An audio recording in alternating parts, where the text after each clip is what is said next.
İlk hafta hiçbir şey hissetmedik. Nasıl hissetmedik? Çok kötü durumdaydık. Yani psikolojimiz bozuktu. Etrafımıza bakınamıyorduk. Hiçbir şey hatırlamıyorduk. Yani o deprem gününü hatırlamıyorum zaten. Yani nasıl dışarı çıktık, nasıl yaptık, kar yağıyor, yağmur yağıyor. Kendimizi dışarı attık. Ama ondan sonra deprem göçükün altında kalan yakın arkadaşımız, komşumuz var. Arabayla yolu açtık zorla saat 5'te oraya yetiştik. Çırılçıplak dışarıda sadece üstlerinde pijamaları yalın ayak. Onları aldık gelinimin evine getirdik. Hayır gelini pardon. Teyzesine getirdik o gece. 3 gün çocukları o enkazın altında kaldı. Çıkartamadılar. Hiç kimse uğramadı. Sağ olsunlar bizim yine arkadaşlar geldi. Benim yeğenim geldi İstanbul'dan. Göçük altında onu çıkarttı. Hiç kimse yaklaşamadı. Yeğenim yaklaştı. Onu 2 kişiyi çıkardılar. 3. kişiyi çıkartamadılar. Öyle kaldı. Sonradan gittikçe onları 2-3 gün dışarıda bıraktılar. Okula götürdüler. Savcı oradan hepsini beraber götüreceğiz, gömeceğiz. Aynı şekilde götürüp defnettiler. Yani göçük altında çok kaybımız var. Çok kaybımız var. Yeni yeni kendimize geliyoruz. Biraz gülüyoruz. Arkadaşlarla dolaşıyoruz. Yemeğimizi yapıyoruz. 5 gün dışarıda soğuğun altında bu avluda ateş yaktık. Etrafında sandalyelerin üstünde oturduk. Hiçbir yardım alamadık. İki sefer karakola gittim. 2 sefer AFAD'a gittim. Çadıra gelin. Ta köyün alt tarafında. Çadıra gittim orada AFAD'ın çadırlarını istedim. En azından o taziye yerine bir tane çadır kuralım diye vermediler. Sağ olsunlar benim tanıdık arkadaşlar bana birini gönderdiler. Doğru götürdüm oraya kurdurdum. Kendim dışarıda kaldım. Gece torunlarımla çocuğumla arabanın içinde yattık. Yine de ben pes etmedim. 3-4 gün çok yetersizdi. Ondan sonra yeni yeni dağıtıyorlar. Bak 15 gün oldu. Bugün kardeşimgile bir tane almaya gittiler İslahiye o da. Burada yok. Yetişen alıyor. Bazı evlerde 2 çadır var, bazı evlerde hiç yok. Yani karakolun kapısına motoru dayadık. Burada ya cesedimiz çıkar dedik ya da bir tane çadır alırız. Bize verdiler. 3 tane. Biri o depremzedede kalan arkadaşların evine kurduk. Birini benim evime kurduk. Birini abimin evine kurduk. Çünkü abimin evinde hasta yaşlı bir nene var. Dışarı çıkamıyor, ayağa kalkamıyor, arabanın içinde. Oraya kurduk. Sonradan sonra komşular da aldılar. 3 gün konteynerde yattık. 3 gün arabanın içinde kaldık. 2 gün burada kaldık. Ondan sonra kendi çadırımızı kurduk bir hafta sonra. Şimdi de çadırda kalıyoruz. Şu an ne gibi zorluklar yaşıyorsunuz? Özellikle ihtiyaç konusunda var mı ihtiyaçlarınız? Neticede soğuk kış şartları. Evet, siz dışarıda çadırda yaşamaya çalışıyorsunuz. İhtiyaçlarınız şu an ne durumda acaba? Valla son ihtiyaçlarımız şu an yok. Sağ olsunlar getiriyorlar. Arkadaşlarımız getiriyor. Yani devletten, devlet demeyeyim, devlet hepimizin devleti. Hükümetten hiçbir bardak su alamadım. 2 gün bundan önce bir kasa kabak getirdiler, bir kasa patlıcan getirdiler. Yarısını attım. Kim getirdiyse yine de sağ olsun. Allah razı olsun. Bizi aç bırakmadılar. Ama bizim arkadaşlar, doğudaki arkadaşlar hepsini getirdiler. Hiç ihtiyacımız yoktu. Hiç. Yani bizi aç susuz bırakmadılar. Halen çalışıyorlar, halen devam ediyor. Soruyorlar kimin ihtiyacı var götürüp battaniye, yiyecek her şeyi götürüyorlar. Emeği geçen herkese teşekkür ediyoruz. Herkesin Allah razı olsun. Bizim gençlerimiz sağ olsun Cizre'de gelen arkadaşlar, Batman'da gelen arkadaşlar geldiler. Görevli olarak, gönüllü olarak geldiler. Eczane kurdular. Sağlık ocağında bir oda açtılar. Oraya ilaç her istedikleri yerde alamıyorlar. Zorla o ilaçları aldılar, koydular. Bedava dağıtıyorlar. Bizim buradaki eczane depremin ikinci günü getirdi. Bütün ilaçlarını topladı götürdü. Bugün gelecek, yarın gelecek gelmedi. Kendi imkanlarımızla bizim o gençlerimiz hem çalıştılar, hem ilaç temin ettiler, hem hastalara baktılar. Yani hiç gucunmadılar, yoruldularsa akşam eve geliyorlar, yatamıyorlar, ayakları dikiyorlar. Sandalyeye kırlente koyuyorlar ki ayakları su toplamasın. Bugün sağ olsun bizim doktor, buradaki çalışan aile doktoru çocuklara çıkın defolun gidin burada demiş. Bak benim duyduğuma göre ben orada yaşanmadım. Aha bizim arkadaş oradaydı. Çok sitem etmiş onlara. Onlar da kendi ilaçlarını topladılar, İslahiye'ye götürdüler. İslahiye'ye götürdüler. Bilmiyorum nasıl olacaksa. Bu ilaç sorunumuz çok çok fazla. Bir de hijyen hiç yok. Yani temizlik maddeleri hiç yok. Sağ olsunlar arkadaşlar yiyecek, giyecek, battaniye, barınacak her şeyi getiriyorlar. Galiba onu da düşünemediler. Evet değerli izleyiciler, sizin de izlediğiniz gibi yapılan taleplerden biri, eksik ihtiyaçlardan biri özellikle ilaç ve temizlik malzemeleri. Depremzedeler her ne kadar şu an barınma olarak yetersiz düzeyde olsa da çadırlara geçtik dese de özellikle temizlik ve ilaç konusunda sıkıntı yaşadıklarını dile getiriyorlar.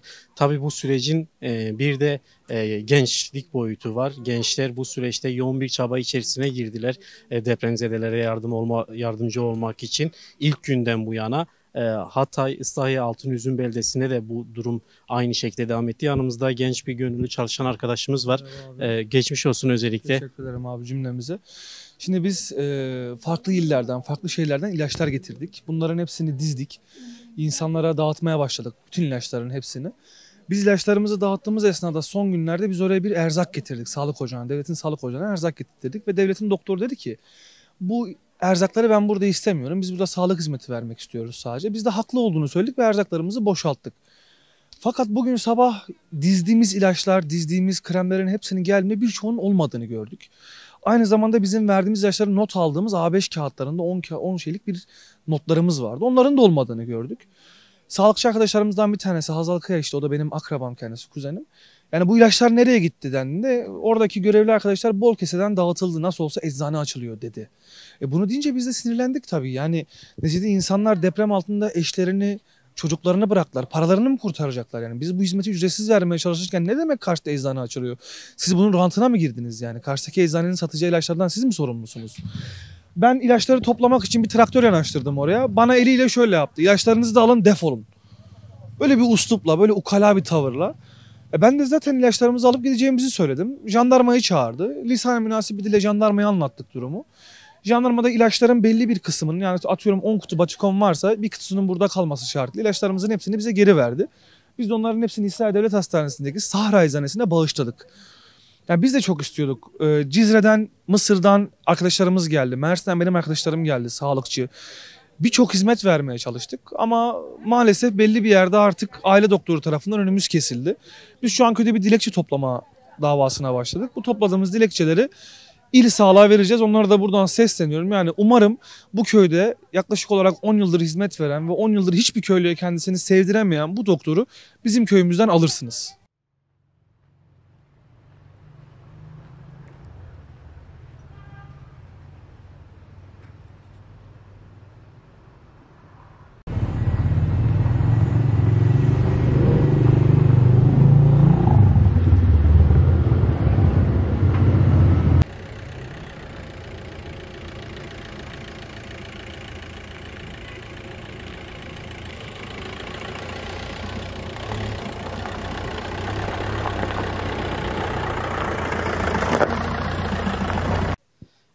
Şu an burada depremzede bir ablamız var. Geçmiş olsun. Herhalde depremde etkilenen, hasar gören televizyonunuzu kendiniz tamir Hayır, etmeye bu çalışıyorsunuz. benim bile değil. Benim evim yandı.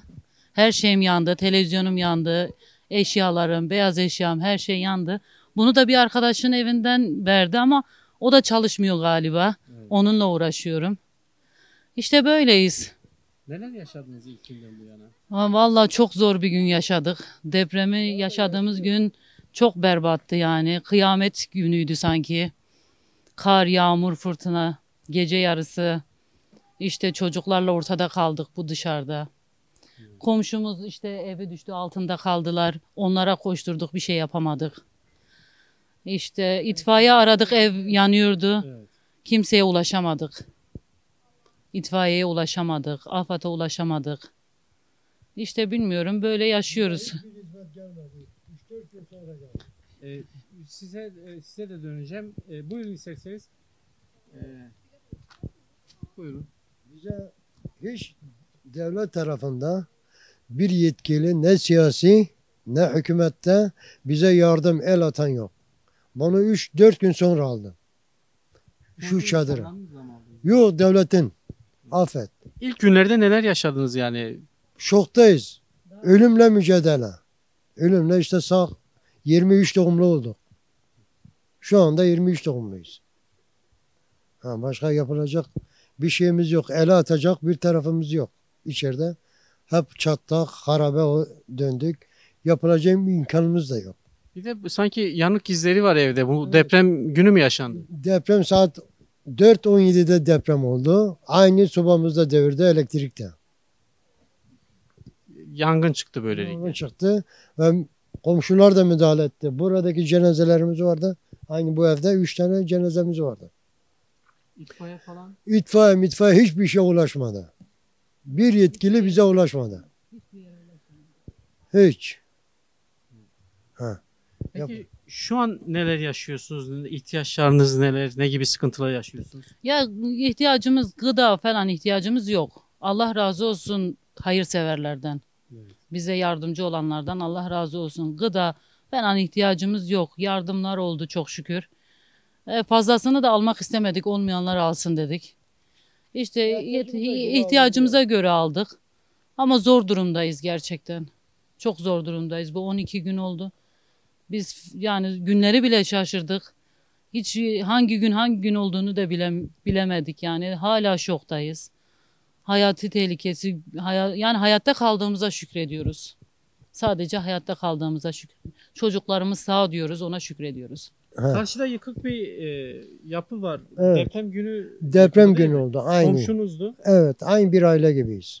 Orada yaşamını yitiren oldu mu? 3 kişi. Şu hemen kameraman arkadaş Tamam. gösterirse. Bu ev 3 3 kişi kişi. burada yaşamını yitirdi. Evet abicim. O esnada sizin evde de Yangın yangın çıktı. çıkmıştı depremden dolayı. Bir oraya koşuyorduk.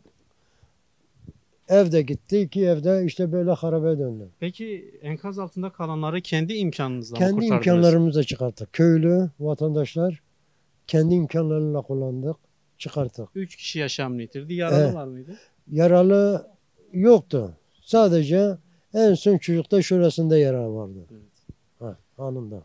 Evet değerli izleyiciler, sizin de dinlediğiniz gibi deprem günü burada bir yangın çıktı. Evin sakinleri yangını bir yandan söndürmeye çalışırken hemen karşı komşularının yapısı ise evi ise yıkıldı maalesef ve sizin de gördüğünüz bu binada maalesef 3 kişi yaşamını yitirdi. Bulunduğumuz semtte Altınüzüm semtinde maalesef 90'ı aşkın kişi depremden dolayı yaşamını yitirdi. Gittiğimiz yerlerde mahallenin sokaklarında gözlemlediğimiz tablo aynı. Yıkılan evler, maalesef yaşamını yitirenler.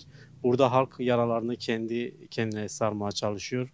Gözlemlerimize devam ediyoruz.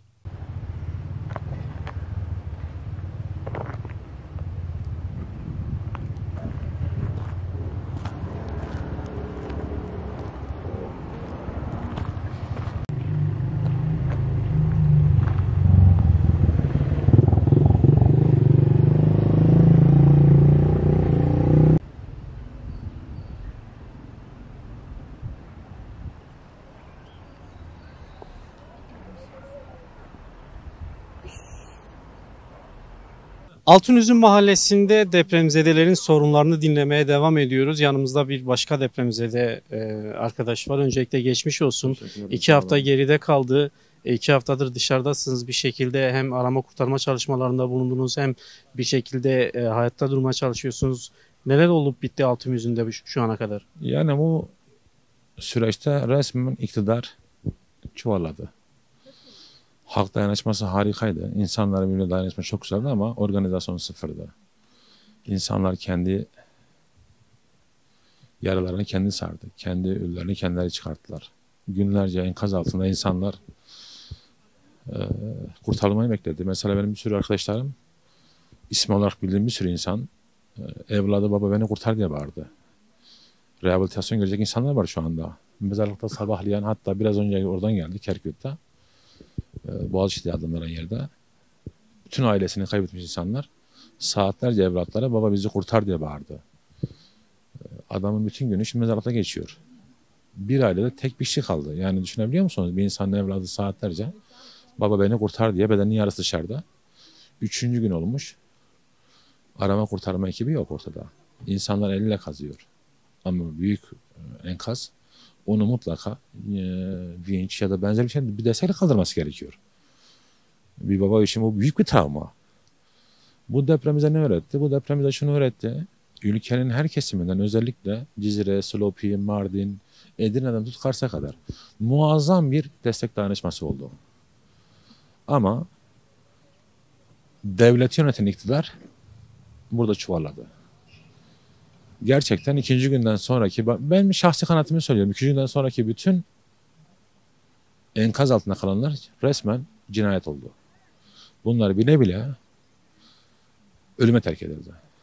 Sonuç çok daha farklı olabilirdi. Çok daha profesyonel ekiplerle bunlar kurtarılabilirdi. Ama maalesef iktidar bunların ölümlerini izledi. Biz mesela buraya normalde gayri ihtiyari bir taziye için geldik. Babam vefat etti. Ama çocuklarımız, yakınlarımız geldiğimiz günden beri bugün 13-14 gün oldu muhtemelen. Yardım dağıtıyorlar. Kendi acımızı unuttuk. Yani bizimki depremden bağımsız bir taziyemiz vardı ama onun dışında her kesimden eş, dost, arkadaş 3'er, 5'er aileler söylüyor. Büyük bir travma bu. Herkesin bildiği resmen bir cinayetti bu. Islahiye'de yapılan arama kurtarma çalışmalarına ilişkin bir şey sormak istiyorum. Yani bu süreçte neler gözlemlediniz? Henüz enkaz altında olduğu iddiaları var yani birçok kişinin. Fakat baktığımızda arama kurtarma çalışmaları da kısmen sonlandırılmış durumda ve enkaz toplama çalışmaları başlıyor. Bunu nasıl görüyorsunuz, değerlendiriyorsunuz? Bunu şöyle yorumlayalım. İsim, sıfat, yer, zamirler konuşalım. Dayımın mesela akrabaları. Bir ailede 16 kişi göçük altında. 8. gün olmuş insanlar çıkardı. 2 gün önce enkazdan insanlar çıkarıldı. Kepçe, vinç, bedenin bir yarısı içeride bir yarısı dışarıda. Molozlar taşınır gibi insanlar taşındı. Kokmasın, salgın hastalık olmasın diye resmen insanlar cesetlere moloz muamelesi yapılıyor.